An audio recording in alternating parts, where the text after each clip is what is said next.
What is going on, guys? It's the Mad Dragon. We're back doing some team announcements for the Six Nations 2024. Been a couple of days since we did the Ireland one. We've also already done England and Wales. Today, we're on to Scotland. Scotland are a team I really enjoy in the Six Nations, and over the last couple of years has really been improving. The World Cup. The World Cup was a bit of an issue for Scotland, in that a lot of people have really underrated Scotland going into this tournament for the Six Nations, probably because of how that World Cup went.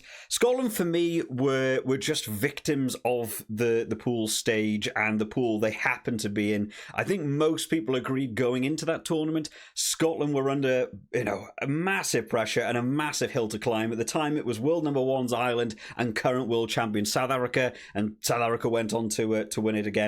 I think they were in a really tough pool and just couldn't really compete against those two teams that are right at the very top of performances. I think had Scotland been in Pool C or Pool D, I actually think we would have seen them get into the quarterfinals, maybe even to the the semi-finals had they've had a good run of games and stuff. So I don't think the World Cup is the best representation of where Scotland currently are. But going into this Six Nations, we've got a bit of a shake-up. So we're going to have a run through of the team, give some thoughts, give some opinions, talk about maybe some omissions from the team, and a couple of little injury news bullet points to go over as well. If you enjoy this style of video, make sure to hit that like button. And for all you hardcore Scottish rugby fans who maybe know a bit more than me about a couple of players, we do have a couple of uncapped players. Drop down in the comment section who are some players we should all be keeping an eye out for. Give us a bit of info about someone. Let's help everyone learn a little bit about some of the teams that others may not know about as much as you. I think it's a lot of fun for people to help each other out. Now, once again, unfortunately, the sort of layout for it is they've done it in the alphabetical order as we've seen from a couple of the other teams. I personally hate this.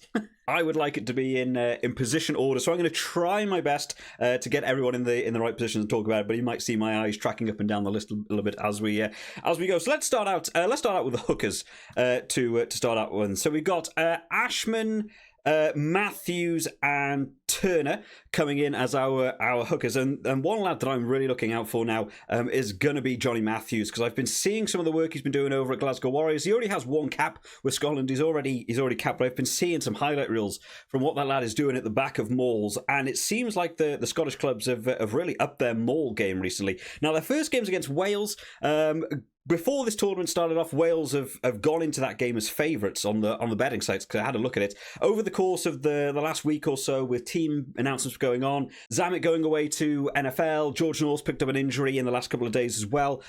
Scotland have actually swapped the odds now. Scotland are going into that game as favourites, and I think rightfully so. I'm looking forward to see how that team gets on against a Wales forward pack that to me looks a little bit shaky. For me, I would maybe want to see Matthews starting, to be honest. I think Wales is a game Scotland can definitely look to try and win, and I think that would be a good game to get some of the sort of lower cap players into. Big opportunity. Principality is always a tough game. Wales have a good track record in that matchup, but I would like to see Johnny Matthews take over in that hooker position, see if they can get a couple of those driving maul tries over against a Wales forward pack that might be a bit shaky. Scotland have also got France coming up the week after as well. You don't want to be having key injuries to key players. I think Matthews might be a good start for me there. In our prop department, we'll sort of run through the props we've got. Joey Batty, Xander Fagerson, Hepburn and Hurd are our two new uncapped lads coming into the team. Nell and Schoeman coming in there. Now, I can't praise to know a lot about Hurd and Hepburn myself. Feel free to drop that one down in the comments. But in terms of the starting game against Wales, for me, I would be looking at Xander Fagerson and Schoeman to partner up once again. Xander Fagerson does give away a few penalties, a few cards actually in his time in the international team. Right, that for me would probably be where I'd be looking for this team going up against Wales. In the lock departments, Cummings, Grant Gilchrist, Richie Gray, Skinner and Young, who's the new lad coming in, who is Glenn Young. Again, not someone I know a lot about. I'm glad we've got at least one of the Gray brothers in, because it feels like they've been missing in action for a little bit of a while. Coming into the Wales game, who's getting in there for me? Well, the one guy that I always talk about in this Scotland team, who I don't think gets enough praise, is Grant Gilchrist. I think he's a bit of a workhorse. I think he would be in there for me. Who would I partner him up with? Maybe I do Scott Cummings and Grant Gilchrist together. Maybe that's what I'd be looking at for the lock department. Again, I think the Wales line out, I just think the Wales set piece is going to be up for grabs there. I think it might be a good move to get some lads that are up for a bit of hard graft. Someone like Grant Gilchrist absolutely needs to be starting for me. In our back rows, we have Josh Bayliss comes in alongside of Andy Christie, Crosby, Darge, Dempsey, Matt Fagerson and Jamie Ritchie. I think that's all of our back rows. Now, Jamie Ritchie's not captain going into this one. It's not actually on here. I did read it in a separate article that I think Russell and Darge are going in as sort of co-captains with a little bit more props, I feel, towards Darge, because I've been seeing him some of the photographs and stuff as like a bit of the media presence for the Six Nations. Darge seems to be leading from the front in this,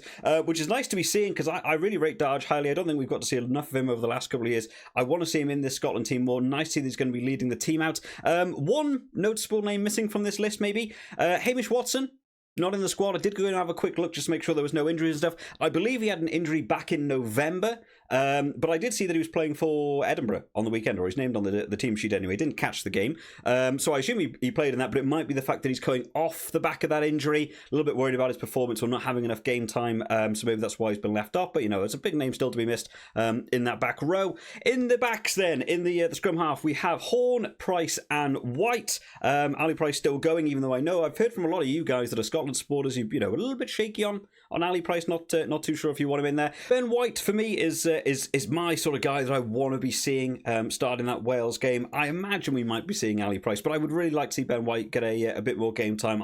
For me, he strikes me as like probably being the future of the Scotland scrum half role. I'm sure George Horn will get a look in as well. I would maybe actually like to see Ben White and George Horn partner up for that, actually. I think that could be a good game for them both to get into, one starting, one on the bench. Leave Ali Price alone for the France game, where I'm sure they'll want a more experienced head coming on. In the fly half position, Hastings, Healy and Russell. I would imagine you're going to be looking at Finn Russell to start that game, but again, injury concerns for Finn Russell. I could imagine maybe getting to sort of 50-55 minutes. If that game's looking secured against Wales, you take him off, make sure he'll be fine for the France game, then put someone else on.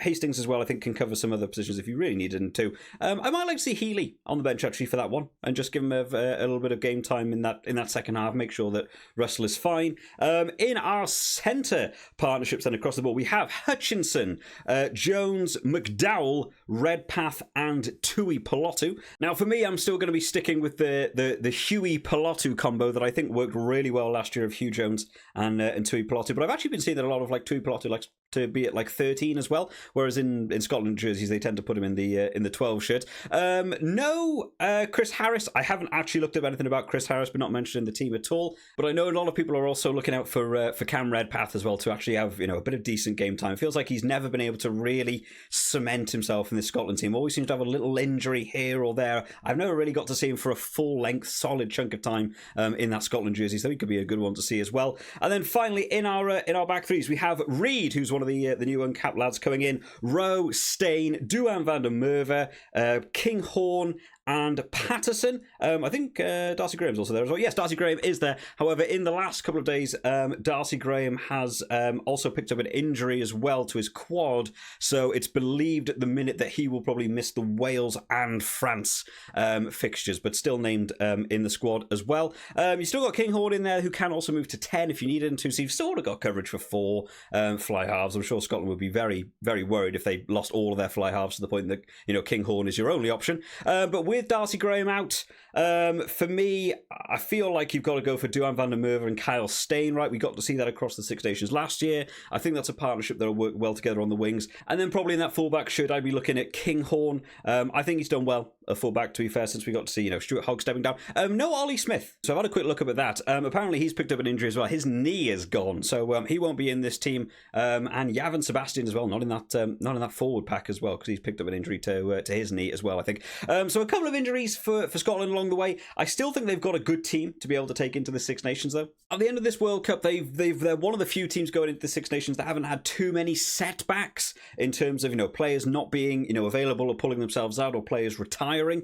Stuart Hogg's probably the main name that's no longer in this Scotland team. That was actually pre-World Cup, so I don't think they've actually lost too many people. A couple of injuries here and there. I think Darcy Graham's a bit of a blow, because who doesn't love a bit of Darcy Graham out on the wing? But I think overall this is still a really solid team. I think they can still put together together a really, really good team for that opening game against Wales. Even if it may not be the full strength team, I genuinely think they might actually hold back slightly to just make sure everyone's fine for that France game, or we might be seeing a sort of 50-60 minute game and suddenly subs come on very, very quickly if that game is sealed out and done.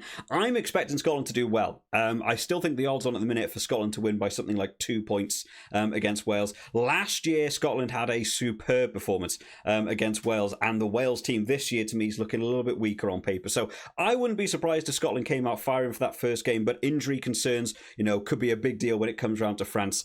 I'm looking forward to see how the Scotland team goes on. Let me know what you guys think of the team that has been named. Anyone missed off the list that you think absolutely deserve to be, and maybe someone's been impressing you at club level who's just not mentioned this team and I've not mentioned in the video because I've missed out on a little bit of news and stuff. I hope you've all enjoyed this one today, guys. We'll be continuing over the course this week. We've still got Italy and France to go, so make sure you are subscribed to the channel to know when those videos are out. And of course, we're going to be doing loads of videos over the course of the Six Nations as well as the fantasy. If you haven't signed up already, make sure you sign up to the fantasy. I'll see you all next time, guys. Bye bye.